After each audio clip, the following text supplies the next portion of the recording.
Bonjour, donc une petite explication là sur mon système d'adoucisseur d'eau. Comment pour l'instant je suis sur la pression réseau et tout ça. Donc je vous ai montré le vase d'expansion que j'ai installé. Donc voilà, il est installé au bas de mon cumulus, il est là, hein, vous voyez, il est au bas, hein. Voilà ce qui passe avant d'arriver chez moi. Donc ici vous avez le robinet d'arrêt. Voilà. Derrière, c'est la pression réseau. Et vous avez le compteur ici. Donc le compteur d'eau, électronique, bien sûr. Aujourd'hui, c'est électronique avec une antenne. Donc on peut voir dedans avec une roulette à l'intérieur pour voir si ça tourne, hein. Donc voilà. Le robinet, là, j'y touche plus puisque c'est un robinet qui date quand j'ai la maison. Donc forcément, j'y touche pas. Il est ouvert tout le temps. J'y touche pas. J'ai peur que ça fuit. Le jour que ça fuit, pour changer ça, ça va être compliqué, hein. Donc là, je sais pas si c'est de mon ressort à changer ça parce qu'il est à moitié encastré dans le mur, donc très compliqué à démonter. Donc qu'est-ce que j'ai fait moi? Donc alors, j'en ai remis un autre ici, voilà, que je peux couper ici sans problème, que moi je peux changer. Ici, j'ai un mano de la pression réseau, ça veut dire la pression qui arrive directement sortie du compteur. Ça me permet de savoir combien je suis. Alors moi, ma pression réseau, aujourd'hui, elle a plus de 5 bars, elle a 5 bars 2, 4, ouais, 5 bars 4. 5 barres 4 et des fois elle monte à plus de 6 barres. Entre 6 et 7, voire presque 7. On va mettre comme ça. Donc c'est bien parce que pourquoi j'ai mis un mano ici, c'est justement pour quand il y a des soucis, j'ai déjà eu des soucis de problèmes d'alimentation d'eau, je me posais toujours des questions, est-ce que c'est la pression réseau ou est-ce que c'est la pression de chez moi, hein, parce qu'on passe par un régulateur de pression. Imaginez que le régulateur de pression ne fonctionne pas correctement, vous ne savez pas si votre pression à la sortie est bonne ou pas. Alors j'ai mis aussi un mano sur le régulateur de pression. Donc là, le robinet, j'ai une piscette en dessous là que j'avais mis, c'est pour récupérer de l'eau du réseau sans passer par le système tout le système d'adoucisseur. Comme ça me permet d'analyser l'eau ici, hein.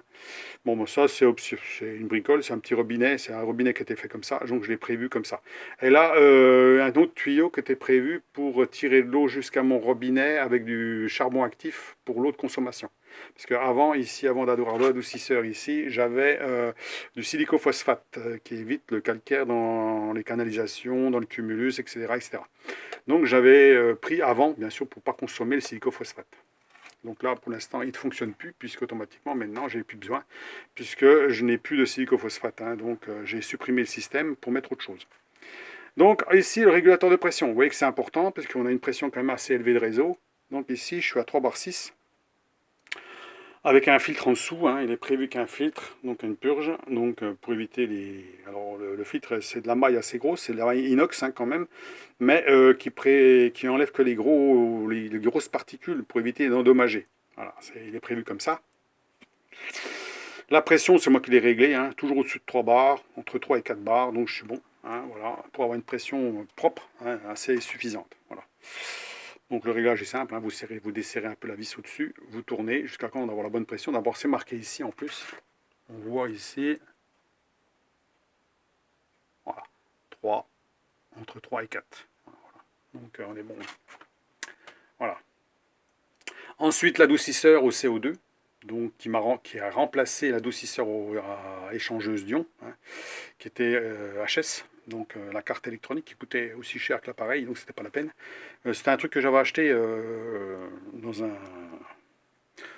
magasin et puis qui m'a duré 7 ans. Donc jusqu'à 7 ans, il ne m'a pas posé de problème, donc j'ai remplacé par ça.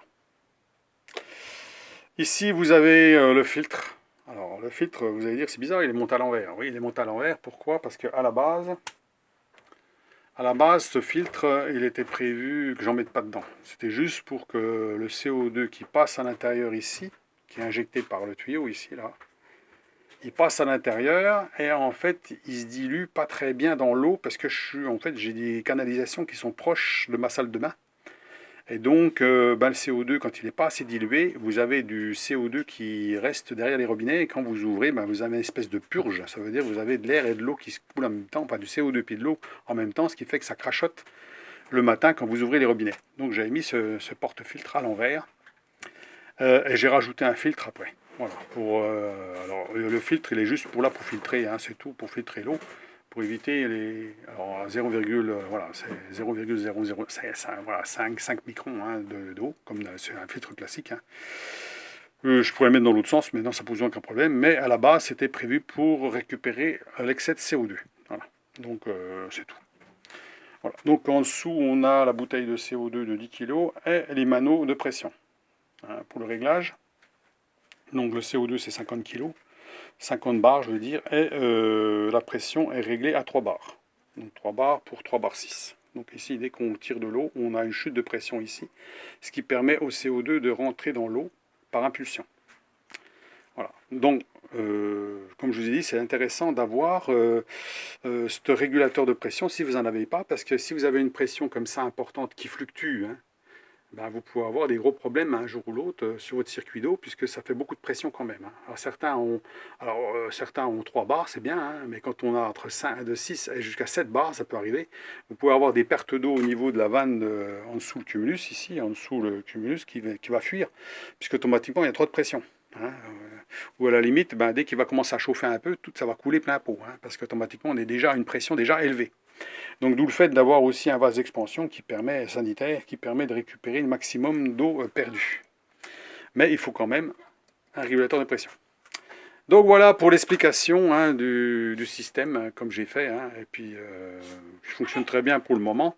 Donc si vous avez des questions là-dessus, alors j'avais déjà fait une vidéo là-dessus, vous pouvez regarder, c'est dans mes premières vidéos, hein, vous pouvez regarder toutes mes vidéos, vous cliquez sur mon pseudo, vous allez voir toutes les vidéos. Il y en a une au bas qui explique un peu comment ça marche. Alors vous ne verrez pas le filtre à l'intérieur, puisque je ne l'ai pas mis. Donc je l'ai rajouté après. Donc pour être sûr qu'il n'y a pas de micro-saleté qui passe dans mon charbon actif, puisque le charbon actif, lui, va récupérer toutes les microparticules et qui va l'agglomérer plus vite si je n'avais pas mis ça. Donc pour l'instant, il reste propre, on voit qu'il reste blanc, donc il n'y a pas trop de saleté dans le réseau. Hein. Donc c'est pas mal. Moi, il y a quand même un filtre ici qui retient aussi quelques saletés aussi. Alors j'ai nettoyé il n'y a pas longtemps, il était plein de calcaire. Donc voilà. Bon, le système là, c'est tout simple, hein, c'est un compteur d'eau en fait, hein, c'est un compteur d'eau qui en fait envoie du CO2 en fonction du débit d'eau. Voilà. Alors moi, le reproche que j'avais fait à la boîte qui fabrique ça, c'est 2 reproches. Le premier, c'est qu'ils n'ont pas mis une protection au-dessus là, ça veut dire que si vous avez une fuite d'eau quelque part au-dessus ou quoi que ce soit, ça rentre là-dedans, puis là, il risque d'être foutu. Donc ils auraient pu mettre une protection. Au moins un bord autour, que quand ça s'est fermé et que l'eau glisse au-dessus, glisse dessus sans que ça rentre dedans. Et ici, un volume plus gros en dessous, pour avoir une dilution plus importante du CO2 pour éviter de mettre le filtre là, et plutôt un filtre avant. Donc comme ça, vous avez le CO2 qui a le temps de se diluer dans l'eau, parce qu'il faut quand même un certain temps qu'il se dilue. Donc un système qui a Venturi, je sais pas, à l'intérieur, qui permet un colimaçon qui permet de diluer l'eau avant d'arriver dans la maison. Voilà.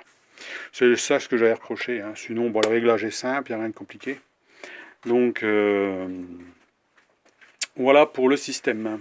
Donc avant j'avais un adoucisseur à échangeuse d'ion, hein, comme je vous avais dit, qui était réglé à 16 de TH, qui m'a pourri mon cumulus. Hein. À l'intérieur il était tout rouillé.